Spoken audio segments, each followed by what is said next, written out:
அனைவருக்கும் வணக்கம்.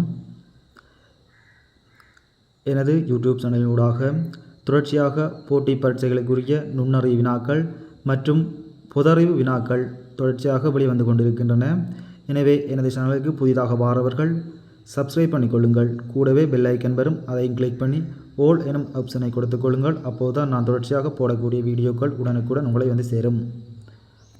பாருங்கள், வீடியோக்கள் செல்லலாம். இன்று நாங்கள் ஒரு வித்தியாசமான நுண்ணறிவு வினாக்களை பார்க்க இருக்கின்றோம். இந்த வினாக்கள் எவ்வாறு கேட்கப்பட்டிருக்கின்றது, இதற்கான விடை என்ன என்பது பற்றி நாங்கள் பார்ப்போம். 6 சொற்கள் தரப்பட்டிருக்கின்றது. அதேபோல் அந்த சொற்களிலே 5 எழுத்துக்கள் இருக்கின்றன. இங்கே 5 இலக்கங்கள் தந்திருக்கின்றார்கள். இந்த 5 எழுத்துக்களுக்குமான 5 இலக்கங்களும் இங்கே தரப்பட்டிருக்கின்றது. அந்த எழுத்துக்களுக்குரிய இலக்கங்கள் என்ன என்பது பற்றி தான் நாங்கள் இங்கே பார்க்க இருக்கின்றோம். நாங்கள் இதிலே பார்க்க வேண்டியது பாருங்கள். முதலாவது மரங்கள், சங்கமன், மரகதம், சம்மதம், மதங்கள், கங்கணம் எனும் 6 சொல் தரப்பட்டிருக்கின்றது. அதேபோல் இங்கே 6 வினாக்களும் தரப்பட்டிருக்கின்றது 5 இலக்கங்களுடன். அது எவ்வாறு என நாங்கள் பார்ப்போம். பாருங்கள், முதலாவதாக நாங்கள் பார்க்க வேண்டியது இங்கே பாருங்கள், 6 சொற்கள் தந்திருக்கின்றார்கள். ஒவ்வொரு சொல்லிலும் 5 எழுத்துக்கள் இருக்கின்றன. அதேபோல் இங்கே தரப்பட்ட வினாக்களிலும் 5 இலக்கங்கள் தரப்பட்டிருக்கின்றது. ஆகவே அந்த எழுத்துக்குரிய இலக்கம் என்ன என்பதை நாங்கள் கண்டுபிடிக்க வேண்டும். முதலாவதாக பாருங்கள், மரங்கள் எனும் சொல் மானா முதலெழுத்தாக வந்திருக்கின்றது. அதேபோல மரகதம் மானா முதலெழுத்தாக வந்திருக்கின்றது. மதங்கள் மானா முதலெழுத்தாக வந்திருக்கின்றது. ஆகவே 3 மானா முதலெழுத்தாக வந்திருக்கின்றது. அதேபோல இந்த குறிப்பிட்ட தரப்பட்ட வினாக்களில் ஒரே இலக்கம் 3 வந்த இலக்கம் எது என நாங்கள் பார்க்க வேண்டும். அதற்கு பார்த்தோமாக இருந்தால் 3 2 தடவை வந்திருக்கின்றது, 5 3 தடவைகள் வந்திருக்கின்றது. ஆகவே 5 என்பது மானாவாக இருக்க முடியும். மானா 5க்கு மானா என எழுதிக்கொள்வோம்.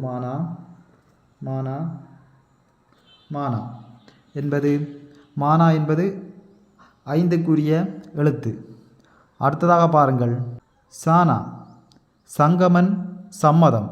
சானா என்பது முதலெழுத்தாக 2 வந்திருக்கின்றது. ஆகவே 3ஐ பாருங்கள், 2 தடவை வந்திருக்கின்றது. ஆகவே 3 சானா. ச என்பது 3ஐ குறிக்கின்றது. மீதமாக உள்ளது க என்பது 9ஐ குறிக்கின்றது. ஆகவே இந்த 6 வினாக்குமான முதலெழுத்துக்களை நாங்கள் கண்டுபிடித்திருக்கின்றோம். ஆகவே 3 வருகின்ற இடமெல்லாம் சானாவாகவும், 5 வருகின்ற இடமெல்லாம் மானாவாகவும், 9 வருகின்ற இடமெல்லாம் கானாவாகவும் இருக்க வேண்டும். அவ்வாறு என்றால் நாங்கள் இப்போது இலகுவாக விடையளிக்கக்கூடியதாக இருக்கும். பாருங்கள், இங்கே 9 வந்திருக்கின்றது. 9 என்பது க குறிக்கின்றது. 9 கேவை குறிக்கின்றது. 9 கேவை குறிக்கும். 9 கேவை குறிக்கும். 9 க. ஆகவே சானா முதலெழுத்தாகவும் 3வது எழுத்தாக கேவும் உள்ள சொல் எது என நாங்கள் இப்போது பார்ப்போம். ச க. பார்த்தால் சங்கமன் என்பது வருகின்றது. ஆகவே 4 இங்கை குறிக்கின்றது. 5 மேவை குறிக்கும். ஏற்கனவே நாங்கள் பார்த்திருக்கின்றோம் சங்கமன். ஆகவே 0 என்பது இன்னை குறிக்கும். ஆகவே முதலாவது தரப்பட்ட இலக்கங்களுக்கான விடை சங்கமன் என்பது இங்கே வர வேண்டும். இரண்டாவதாக பார்ப்போம். சங்கம் என்பது முடிந்துவிட்டது. ஆகவே ம முதலெழுத்தாகவும் க 3வது எழுத்தாகவும் உள்ளதை பார்ப்போம். ம முதலெழுத்தாகவும் க 3வது எழுத்தாகவும் வர வேண்டியது இங்கே வந்திருக்கின்றது. மரகதம். ஆகவே 7 ட்ராவை குறிக்கிறது, 8 தேவை குறிக்கிறது, 1 இம்மை குறிக்கிறது. ஆகவே இரண்டாவதுக்கு விடை மரகதம்.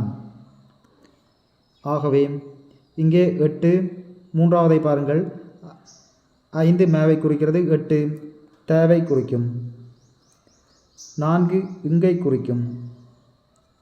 ஆகவே மதங்க இல் இல் ஆகவே மதங்கள் என வர வேண்டும். 6 இல்லை குறிக்கின்றது. அடுத்ததாக 4வது 3 சேவை குறிக்கும், 1 இம்மை குறிக்கின்றது, 5 மேவை குறிக்கின்றது, 8 தேவை குறிக்கின்றது, 1 இம்மை குறிக்கின்றது. ஆகவே சம்மதம் 4வதுக்கு சம்மதம் என வரும். 5வதை பாருங்கள், 9 கேவை குறிக்கின்றது, 4 இங்கை குறிக்கும். அங்கே 1 இம்மை குறிக்கும். 2க்கு தெரியாவிட்டால் க இங்க ந இம் கங்கணம். 9 கேவை குறிக்கும், 4 இங்கை குறிக்கும், 9 கேவை குறிக்கும், 2 நேவை குறிக்கும், 1 இம்மை குறிக்கும். ஆகவே கங்கணம் என்பது 5வதுக்கு விடை. 6வதை பாருங்கள், 5 மேவை குறிக்கின்றது, 7 ரேவை குறிக்கின்றது, 4 இங்கை குறிக்கின்றது, 6 இல்லை குறிக்கின்றது. ஆகவே 6வதற்கு மரங்கள் என்பது விடை. ஆகவே இவ்வாறான வினாக்களுக்கு இந்த ஒரு இலகுவான முறையில் நாங்கள் விடையளிக்கின்ற போது ஒரு வினாவிற்கு 1 நிமிடங்கள் கூட தேவைப்படாது. ஆகவே குறித்த 6 வினாக்களை நாங்கள் ஒரு 3 நிமிடங்களுக்குள் இலகுவாக விடையளிக்கக்கூடியதாக இருக்கின்றது. இந்த வினாக்கள் உங்களுக்கு தெளிவாக விளங்கி இருக்கும் என நினைக்கின்றேன்.